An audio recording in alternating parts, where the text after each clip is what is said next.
Hi guys, welcome back to our channel. ఈరోజు మన వీడియోలో ప్రతిరోజు మనం ఉపయోగించే వాక్యాలను ఇంగ్లీష్లో ఏమంటారో నేర్చుకుందాం. నా ఛానల్ని మీరు సబ్స్క్రైబ్ చేసుకోకపోతే వెంటనే సబ్స్క్రైబ్ చేసుకోండి మరియు లైక్ చేయండి, షేర్ చేయండి. Let's get in to the topic. First one, ఏదో ఒకరోజు మంచి జరుగుతుంది అనుకుంటున్నాను. ఏదో ఒకరోజు మంచి జరుగుతుంది అనుకుంటున్నాను. ఈ సెంటెన్స్ని మనం ఇంగ్లీష్లో I hope something good will happen someday. I hope something good will happen someday అంటే ఏదో ఒకరోజు మంచి జరుగుతుంది అనుకుంటున్నాను. అండ్ నెక్స్ట్ సెంటెన్స్, ఏదో ఒకరోజు నువ్వు నన్ను కలవడానికి వస్తావు అనుకుంటున్నాను. ఏదో ఒకరోజు నువ్వు నన్ను కలవడానికి వస్తావు అనుకుంటున్నాను. ఈ సెంటెన్స్ని మనం ఇంగ్లీష్లో I hope one day you will come to meet me. I hope one day you will come to meet me అంటే ఏదో ఒకరోజు నువ్వు నన్ను కలవడానికి వస్తావు అనుకుంటున్నాను. అండ్ నెక్స్ట్ సెంటెన్స్, ఏదో ఒకరోజు నువ్వు గొప్ప స్థాయిలో ఉంటావు అనుకుంటున్నాను. ఏదో ఒకరోజు నువ్వు గొప్ప స్థాయిలో ఉంటావు అనుకుంటున్నాను. ఈ సెంటెన్స్ని మనం ఇంగ్లీష్లో I hope you will be great one day. I hope you will be great one day అంటే ఏదో ఒకరోజు నువ్వు గొప్ప స్థాయిలో ఉంటావు అనుకుంటున్నాను. అండ్ నెక్స్ట్ సెంటెన్స్, నువ్వు అనుకుంటే దాన్ని ఖచ్చితంగా సాధించగలవు. నువ్వు అనుకుంటే దాన్ని ఖచ్చితంగా సాధించగలరు. ఈ సెంటెన్స్ని మనం ఇంగ్లీష్లో if you want it you can definitely achieve it. If you want it you can definitely achieve it అంటే నువ్వు అనుకుంటే దాన్ని ఖచ్చితంగా సాధించగలరు.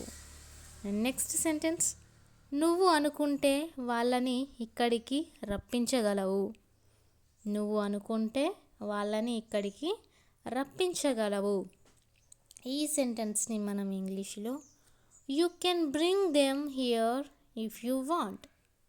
You can bring them here if you want అంటే నువ్వు అనుకుంటే వాళ్ళని ఇక్కడికి రప్పించగలవు. అండ్ నెక్స్ట్ సెంటెన్స్, నువ్వు అనుకుంటే దానిని ఖచ్చితంగా తీసుకురాగలవు. నువ్వు అనుకుంటే దానిని ఖచ్చితంగా తీసుకురాగలవు. ఈ సెంటెన్స్ని మనం ఇంగ్లీష్లో if you want you can definitely bring it. If you want you can definitely bring it అంటే నువ్వు అనుకుంటే దానిని ఖచ్చితంగా తీసుకురాగలవు. అండ్ నెక్స్ట్ వన్, అది జరగాలని రాసిపెట్టి ఉంటే ఖచ్చితంగా జరుగుతుంది. అది జరగాలని రాసిపెట్టి ఉంటే ఖచ్చితంగా జరుగుతుంది. ఈ సెంటెన్స్నే మనం ఇంగ్లీష్లో if it is return to happen it will definitely happen. It will definitely happen అంటే అది జరగాలని రాసిపెట్టి ఉంటే ఖచ్చితంగా జరుగుతుంది. అండ్ నెక్స్ట్ సెంటెన్స్, అతడి జీవితంలో ఇంతవరకు రాసిపెట్టి ఉందేమో. అతడి జీవితంలో ఇంతవరకు రాసిపెట్టి ఉందేమో. ఈ సెంటెన్స్ని మనం ఇంగ్లీష్లో it has been written in his life so far. Has it been written in his life so far అంటే అతడి జీవితంలో ఇంతవరకు రాసిపెట్టి ఉందేమో. అండ్ నెక్స్ట్ సెంటెన్స్, అతడికి ఆ జాబ్ రాసిపెట్టి ఉంది. అతడికి ఆ జాబ్ రాసిపెట్టి ఉంది. ఈ సెంటెన్స్ని మనం ఇంగ్లీష్లో the job was written for him. The job was written for him అంటే అతనికి ఆ జాబ్ రాసిపెట్టి ఉంది. అండ్ నెక్స్ట్ సెంటెన్స్, ఇది కాకపోతే వేరే షాప్కి వెళ్దామా. ఇది కాకపోతే వేరే షాప్కి వెళ్దామా. ఈ సెంటెన్స్ని మనం ఇంగ్లీష్లో if not let's go to another shop. If not let's go to another shop అంటే ఇది కాకపోతే వేరే షాప్కి వెళ్దామా. అండ్ నెక్స్ట్ సెంటెన్స్, ఇది కాకపోతే వేరే జాబ్ వస్తుందిలే. ఇది కాకపోతే వేరే జాబ్ వస్తుందిలే. ఈ సెంటెన్స్ని మనం ఇంగ్లీష్లో if not this another job will come. If not this another job will come అంటే ఇది కాకపోతే వేరే జాబ్ వస్తుందిలే. అండ్ నెక్స్ట్ సెంటెన్స్, నువ్వు మరొక్కసారి ఆలోచించు. నువ్వు మరొక్కసారి ఆలోచించు. ఈ సెంటెన్స్ని మనం ఇంగ్లీష్లో you think once again. You think once again అంటే నువ్వు మరొక్కసారి ఆలోచించు.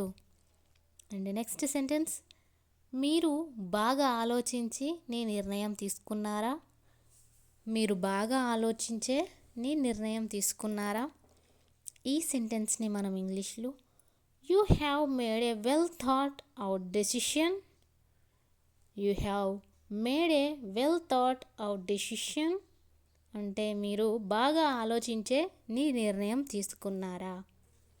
అండ్ నెక్స్ట్ సెంటెన్స్, మీరు మీ ఆలోచన సరైనది అనుకుంటున్నారా. మీరు మీ ఆలోచన సరైనది అనుకుంటున్నారా. ఈ సెంటెన్స్ని మనం ఇంగ్లీష్లో do you think your idea is correct.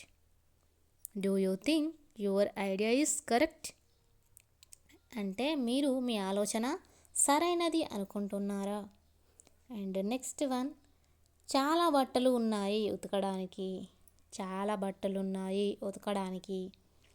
ఈ సెంటెన్స్ని మనం ఇంగ్లీష్లో there are many clothes to wash. There are many clothes to wash అంటే చాలా బట్టలు ఉన్నాయి ఉతకడానికి. అండ్ నెక్స్ట్ వన్, ఈరోజు చాలా గిన్నెలు తోమాను. ఈరోజు చాలా గిన్నెలు తోమాను. ఈ సెంటెన్స్ని మనం ఇంగ్లీష్లో washed a lot of dishes today. Washed a lot of dishes today అంటే ఈరోజు చాలా గిన్నెలు తోమాను. అండ్ నెక్స్ట్ వన్, ఈరోజు ఫోన్ చూడడానికి టైం సరిపోలేదు. ఈరోజు ఫోన్ చూడడానికి టైం సరిపోలేదు. ఈ సెంటెన్స్ని మనం ఇంగ్లీష్లో not enough time to look at the phone today. Not enough time to look at the phone today అంటే ఈరోజు ఫోన్ చూడటానికి టైం సరిపోలేదు. నువ్వు అనుకుంటే ఆ కార్ని నడపగలవు. నువ్వు అనుకుంటే ఆ కార్ని నడపగలవు. ఈ సెంటెన్స్ని ఇంగ్లీష్లో ఏమంటారో కామెంట్ చేయండి.